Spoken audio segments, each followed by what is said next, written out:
साठी होऊ नये असं तुम्ही म्हणताय. पण आज तुम्ही आंदोलनाची घोषणा करताच ओबीसी नेत्यांकडनं टीका लगेच सुरू झाली. ते म्हणतायत की राज्यात पुन्हा एकदा मराठा विरुद्ध ओबीसी संघर्ष होईल. त्यावर तुमची प्रतिक्रिया काय?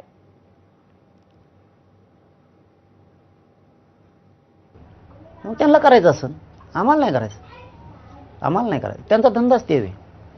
ओबीसीला काय मिळू नाही तर नाही मिळू, ओबीसीचं राग का आहे ना, ओबीसीला आरक्षण आहे ना, संघर्ष व्हायचा काय संबंध? ओबीसीला महामंडळ आहे ना, त्यांना सगळ्या योजना मिळत आहेत ना, संघर्ष व्हायचा काय संबंध आहे? यांना यांचं पोट भरत नसेल म्हणून यांना संघर्ष करायचा असं. आणि ते त्यातलं भेडू पण नका आम्हाला.